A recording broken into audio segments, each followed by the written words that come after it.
Good morning, good afternoon, good evening, everyone. I am Laney from Suprema Tech Support Team at Suprema at HQ. Today, the webinar is about the new features in our latest BioStar 2 with the Suprema Thermal Camera beta version. Today's contents are as follows. I will explain how you can join the webinar interactively in the introduction part. After the introduction, we will check the new features in BioStar 2.8.1, 2.8.2, 2.8.2.90X Thermal Camera Beta, and finally 2.8.3. Next, there will be an introduction to a major bug fix, and we will take the time to answer your questions and close the webinar. Introduction. How can you find the webinar contents? First, email. After this webinar, Suprema team will provide the presentation and the recorded video file to the registered emails. It'll take 3 days or 4 days after reviewing the files with including QA list. Second, website. After this webinar, you can also find the information with including Q&A list to the below site. Search Suprema webinar in the site or simply Google it. Last, SNS channel and YouTube. Plus, we will post the recorded video to YouTube, Facebook, and LinkedIn. You can simply search it on each site. Now, I will start the webinar. This is an introduction to the new features for BioStar 2.8.1. In 2.8.1, a change occurred in the TNA individual report. In the individual report, you can choose a type of report, whether you need to check all the access records of the user or the first and the last records only. At this time, it's supported in and out only, and all punches settings have been moved to the report type line as shown in the picture. If you choose in and out only, then you will find an individual report with the first and the last records of each user. If you choose all punches, then you'll find an individual report with all user punch records. We're gonna keep move on for the next page. For the version BioStar 2.8.2, there was one upgrade. We fixed local file inclusion vulnerability.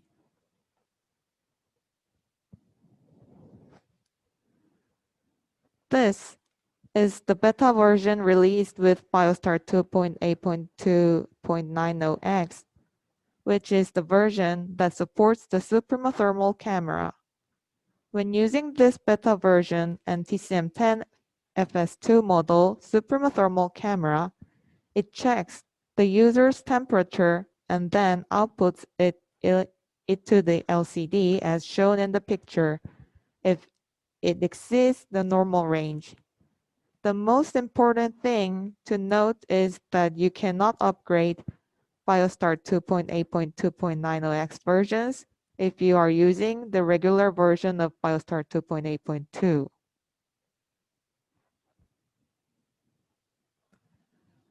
In this version, you have a choice between 3 skin temperature measurement methods.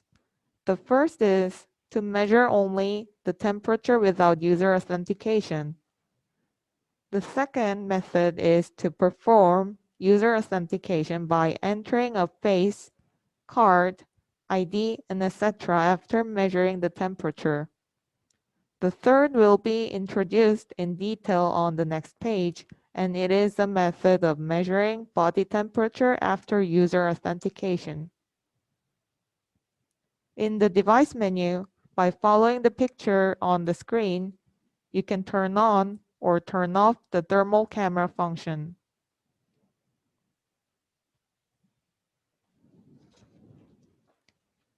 For the third method, please check the detailed description on the screen. In the event log of the device menu, you can check the measured user's temperature result. In the figure on the left, the user's temperature has exceeded the reference value, and the measured temperature value is confirmed. You can also check the thermal camera settings in the device menu as shown in the picture on the right. Note that when you measure the temperature of a person, the body temperature compensation function must be enabled.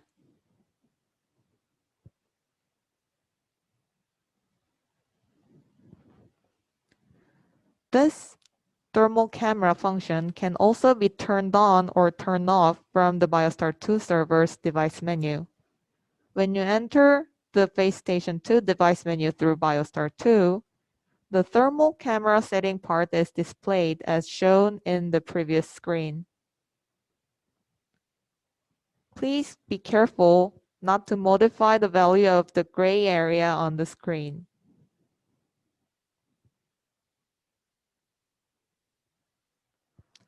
In the device's event log, it shows that the user's temperature measurement result as was confirmed.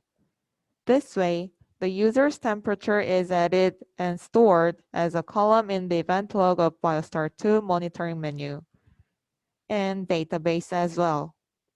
If you look at the event information of the line where the temperature was measured, you can confirm that there were mentions of contents related to the temperature measurements.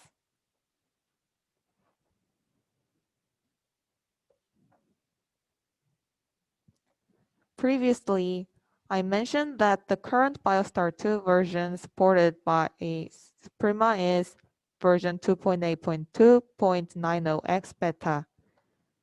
If you use BioStar 2.8.1, you can use it easily by upgrading. If you use 2.8.2 regular version, then you can apply the patch by following the instructions on Suprema Tech Support site. However, BioStar 2.8.3 to 2.8.5 does not reflect the functionality of this beta version. Therefore, if you upgrade to a version between BioStar 2.8.3 and 2.8.5 after using the beta version of thermal camera, you may lose all of the thermal functions. The official release version of BioStar 2.8.6 will reflect the thermal camera function. Therefore, for customers who need the thermal camera function, we ask that you wait until the release of BioStar 2.8.6.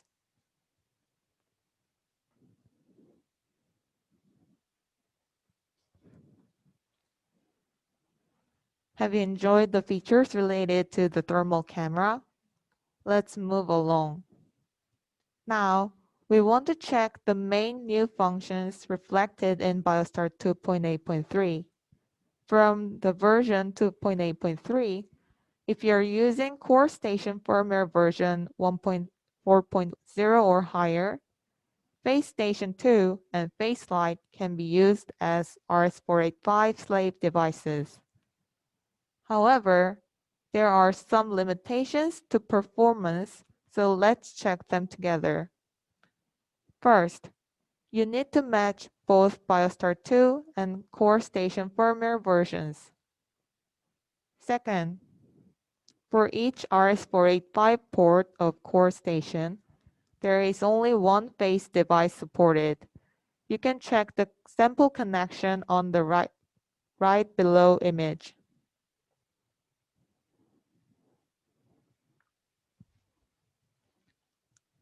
Third, when face device is connected to one of CoreStation RS-485 ports, you can add one SiO2 and DM20. Fourth, we do not support phase group matching. Last, We do not support server matching for face templates.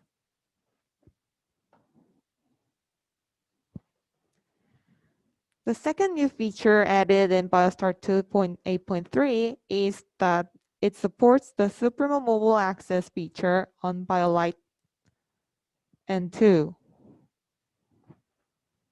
Please note that BLN2's firmware version 1.3.0 or higher supports Suprema Mobile Access and BLE and NFC on Android and only BLE on iOS.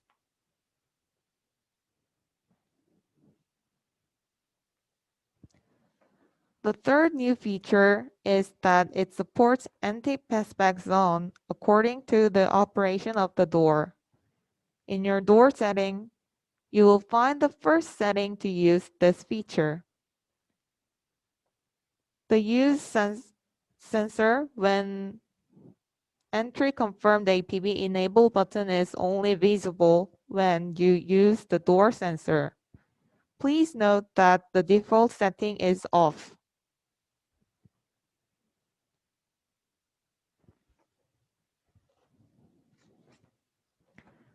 The APB zone settings, you can check the rest of the APB functions associated with this door operation. If you want to use this function in local mode, you can set it through entry confirmed APB. There are total 3 options, and the details of each items are as follows.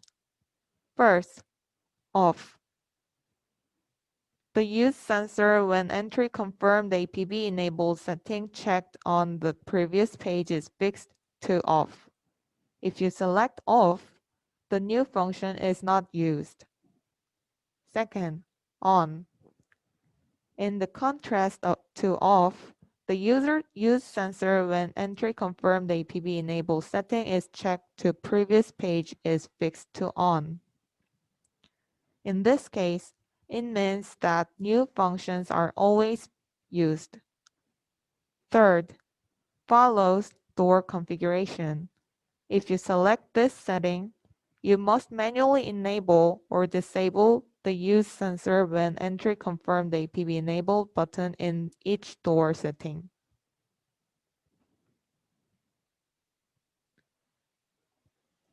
If you want to use the global APB mode, you will be able to select the option of network failure action as well as the entry configuration APB. Entry configuration APB proceeds the same way as local mode, and among the 3 types you can choose the network failure action, open by auth and record APB log, and door locked and record APB log.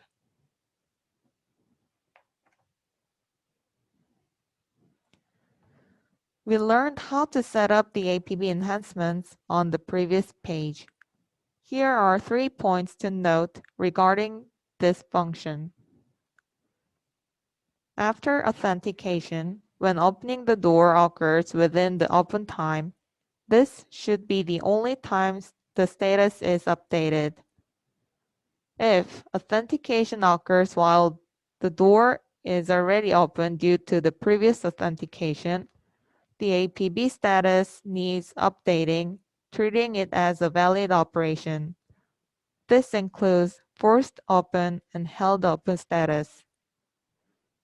The status of all users is updated for cases where the door opens after another user authenticates within the door open time after the previous authenticator succeeds in the authentication, including cases where the authentication occurs separately in the entry and exit devices.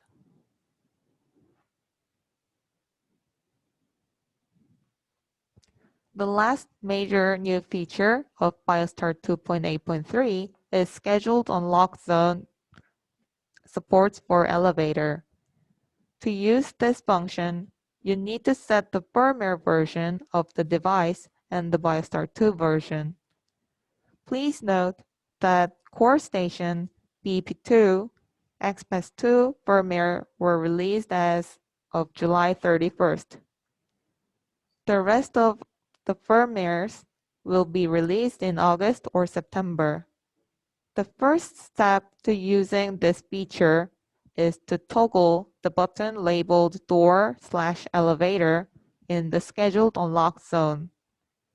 When the button changes to blue, it means that the scheduled unlock zone for the elevator is used.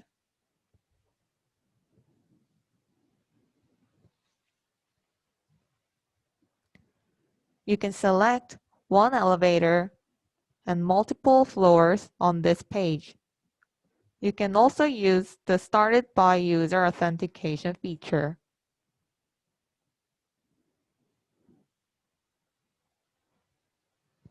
The scheduled unlock zone for the elevator can be found on the 4 pages listed. First, you can check it in the status column of the scheduled unlock zone. The second to fourth can be checked in monitoring menu, which can be checked in floor status, zone status, and event log. The screen you are seeing is the log you can see on the event log page when you use the scheduled unlock zone. Please note the event message highlighted in red and blue.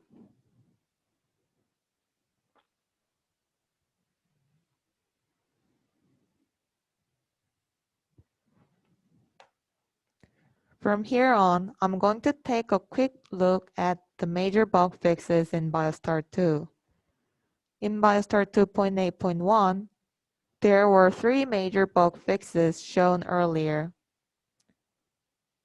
If you have issues related to these items, please upgrade the server version to the latest.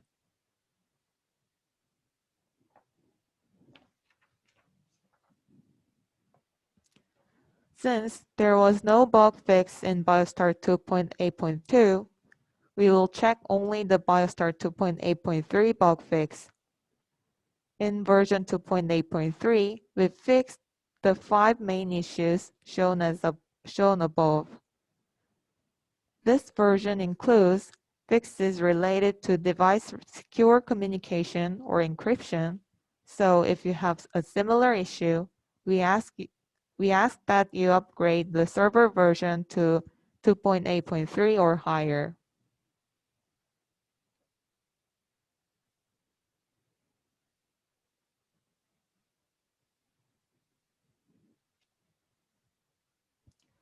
So the session is over now. I can take your questions from now. If you prefer written feedback, please update your question through the Q&A box. And if you want to ask question through the microphone, please click the raise hand icon and wait until when we get to you. I will answer your questions in order and unmute your microphone. We would like to ask you to complete a short survey for today's webinar.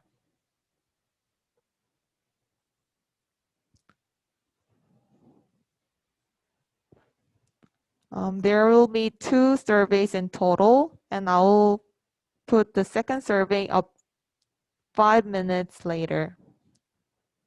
If you have any questions, please update in the Q&A box or click raise hand icon. And if you don't have any questions, please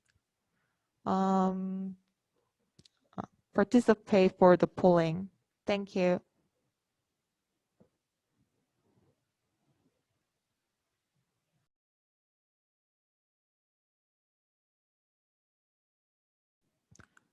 Hello. I want to share Mr. Ramesh Haran's questions in live. His question was the unit of the APB was not so clear, so could you summarize in points?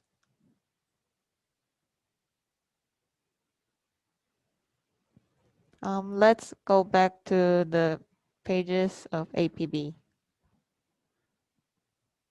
So the purpose of new feature of APB in BioStar 2.8.3 is for the cases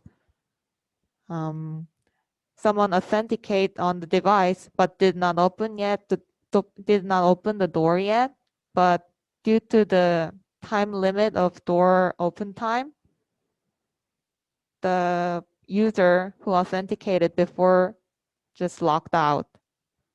To prevent this case, we added an option to operate anti-passback zone operate based on the door status. So if you enable this feature, then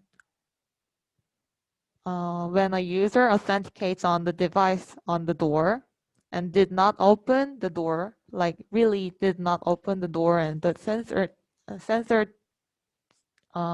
door sensor says the door did not open really, then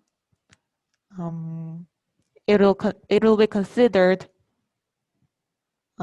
user authenticate, but the door did not open, so user can try one more authenticate even though anti-passback zone is operated. So APB will be valid when the door sensor is opened and closed. Mr. Ramiz Haron, is my question is clear now? Is my answer clear? I'm sorry.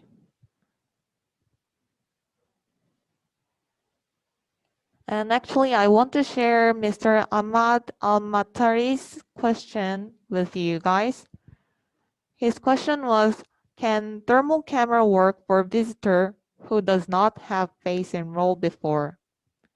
And our answer is, we have an option to check temperature only in the menu. We can go back to the page. As you can see, okay.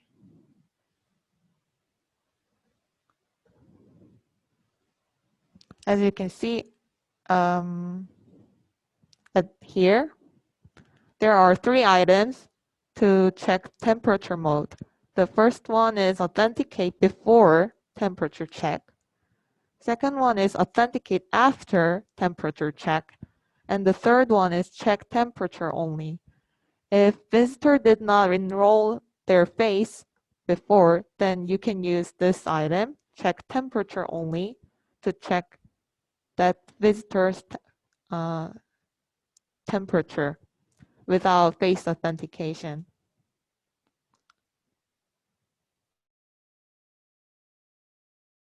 Hi, Jason. I checked your question in the chat box now.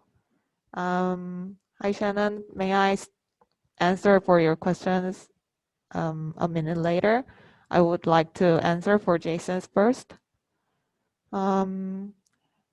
So Jason's question is that was it not possible to power Face Station 2 and Face Light device with 12-volt DC adapter? Yes, we are sorry, but Face Station 2 and Face Light, both devices are designed for using 24-volt DC power. So if you use 12-volt voltage, then the device operation can be strange or the performance can be strange as well. So Suprema highly recommend you to use 24 volts DC power.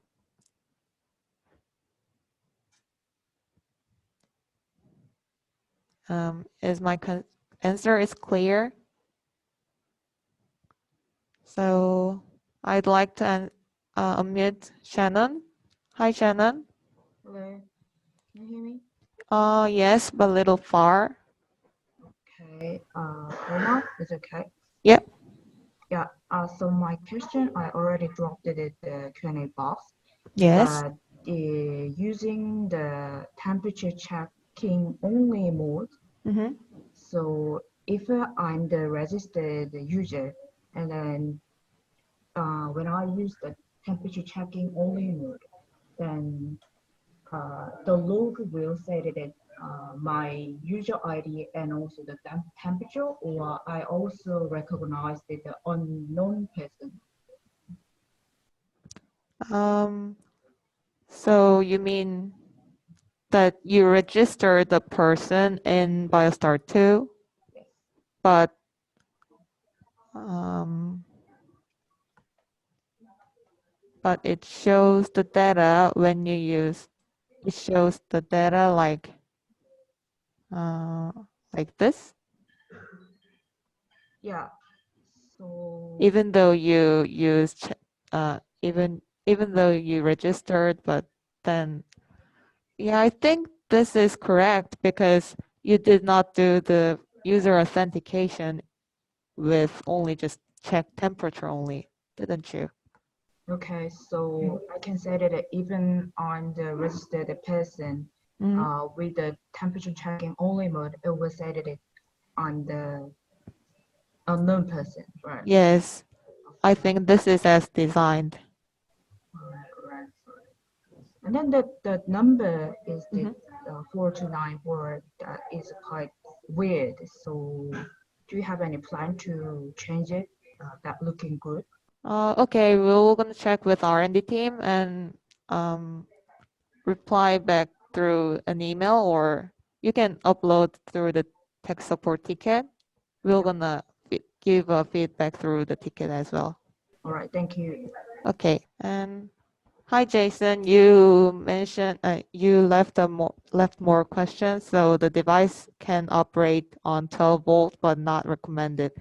Actually, we do not.